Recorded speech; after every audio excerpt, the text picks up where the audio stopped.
Está como invitada Magdalena Odarda, ella es presidenta del Instituto Nacional de Asuntos Indígenas, ex senadora. Además, Magdalena, gracias por haber venido. Gracias a ustedes. Rionegrina sos, ¿no? Rionegrina. Por eso, además. Sí, sí.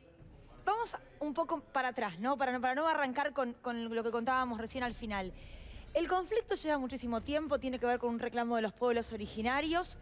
¿Por qué toma relevancia ahora y por qué se lo acusa en este tercer caso, que fue el que detonó el pedido al gobierno nacional, de ser el responsable del incendio? Bueno, en primer lugar, me gustaría contarle a toda la audiencia, a todas las personas que hoy nos están escuchando, que en Argentina hay reconocidas más de 1.700 comunidades indígenas y muchas están en proceso de reconocimiento. Hay reconocidos casi 40 pueblos indígenas. Y pareciera que toda esta situación mediática que estamos viviendo, pareciera que estamos hablando que es los pueblos indígenas sinónimo de conflicto. Y no es así, porque, como les decía, los pueblos indígenas, que a lo mejor en nuestra educación hemos leído como pueblos que ya no existen, están más vivos que nunca, ¿no? Entonces, si lo miramos en esa perspectiva, lo que tenemos que pensar es que estos son reclamos sociales que el Estado debe abordarlos. Y la forma de abordarlo quizá es la diferencia entre la posición del gobierno actual, del doctor Alberto Fernández y de la doctora Fernández de Kirchner, Cristina Fernández de Kirchner, con el gobierno anterior. La forma de abordarlo es justamente con el diálogo, con el reconocimiento de derechos y que la justicia haga lo propio, lo que tiene que hacer, porque estamos ante un sistema republicano de gobierno donde cada poder tiene su rol y no debe pisarse uno con otro. Pero como en el fondo de esta situación conflictiva hay una cuestión de irresolución en materia territorial, por eso Argentina es uno de los pocos países, quizá el único de América Latina, que tiene una ley que es la ley 26.160, que es la ley justamente que declara la emergencia territorial en la propiedad y en la posesión indígena y que establece, es una política pública que yo la llamo una herramienta verdaderamente de paz social.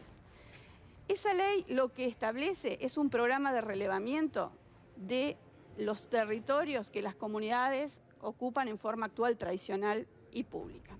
Es una ley que nació impulsada por el expresidente Néstor Kirchner en el año 2006 y que se fue prorrogando hasta el día de hoy, donde estamos justamente en pleno tratamiento en el Senado de la Nación de un proyecto de ley y que seguramente va a ser tratado y después irá a la Cámara de Diputados. Tengo una pregunta, Magdalena, para entender bien. Hay un reclamo concreto sobre tierras que hoy por hoy tienen dueños privados, otras pertenecen al Estado, digo, están en manos de diferentes actores y focalizándonos en la comunidad mapuche, porque vos lo mencionabas bien, los pueblos indígenas no son uno solo, claro. Digo, no es un único grupo a nivel nacional, claro. Pero digo, la comunidad mapuche reclama la pertenencia a determinadas tierras que hoy están en manos de diferentes actores. Reclamos que no solamente pertenecen al pueblo mapuche, sino a los pueblos indígenas en general, porque esta ley 26.160, que ha sido demorada por distintas razones en su ejecución, muchas veces tuvo que ver por la falta de presupuesto, pero también muchas veces tuvo que ver por decisión política de no hacerla avanzar. Justamente es una política pública que no la tiene Chile, por ejemplo, pero sí la tiene Argentina, que va a dar paz social en cuanto a demarcar el territorio comunitario. Lamentablemente, muchas provincias avanzan en el cumplimiento de la ley 26.160 y otras no. ¿Cómo quieren cuál firmar. avanzó, por ejemplo? Bueno, nosotros en este momento, después de muchos años de prácticamente inercia en cuanto a los relevamientos, ya estamos relevando o en trámite de relevamiento en la provincia de Salta, en la provincia del Chaco, de Jujuy, de Misiones, en la provincia de San Juan, y también en la provincia de Santa Fe, y hace muy poquitos días tuvimos la alegría de poder firmar un convenio de relevamiento entre el INAI, la provincia de Neuquén y las 6 zonales mapuches de la provincia justamente neuquina, vecina a la provincia de Río Negro. Este relevamiento, perdón, es como, digo, un análisis conjunto que se hace Exactamente. entre el Estado, los gobiernos provinciales y la comunidad. Con participación de las propias comunidades, que inclusive... Para ponerse de acuerdo, digamos. En muchos casos son ellos mismos los técnicos que trabajan en conjunto con los técnicos que nombra la provincia, Bien. inclusive antropólogos, porque hay que determinar justamente si se dan las condiciones para que un territorio pueda enmarcarse dentro de lo que significa la ocupación actual Y tradicional. en Río Negro eso no ocurre. Río Negro no quiere firmar el convenio de relevamiento, no lo firma desde hace ya, desde el último convenio creo que fue en el año 2018, 2019.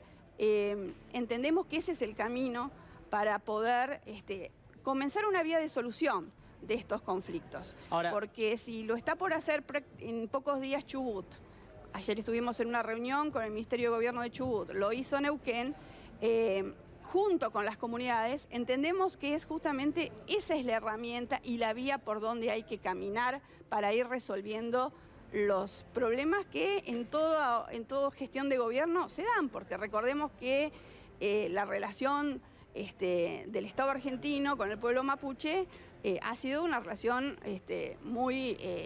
muy difícil desde siempre, no por quizá responsabilidad del pueblo mapuche en sí en muchos casos, sí, sino por la deuda histórica, no solamente de no cumplir con el programa de relevamiento territorial, sino también por no cumplir con una ley que establece, digamos que con la propia Constitución, que establece un mandato constitucional, el artículo 75, inciso 17, que es la entrega de títulos comunitarios a las comunidades. Ahora, si no se alcanza este tipo de acuerdos, ¿te parece que puede empeorar la situación? ¿En qué sentido te lo pregunto? Quienes conocen acerca de la problemática en el sur observan y describen que, a diferencia de lo que pasaba hace décadas atrás, en el último tiempo, los jóvenes han empezado a reivindicar su orgullo y su identidad con respecto a pertenecer a una comunidad, en este caso a la comunidad mapuche.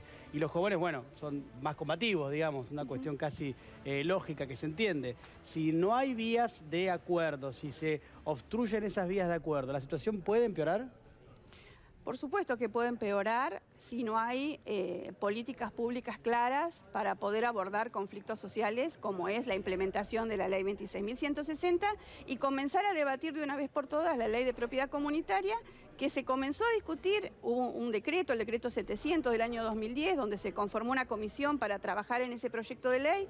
Yo como senadora fui autora de uno de esos proyectos de ley, nunca tuve la posibilidad de que avance, creo que también hay que ir por ahí.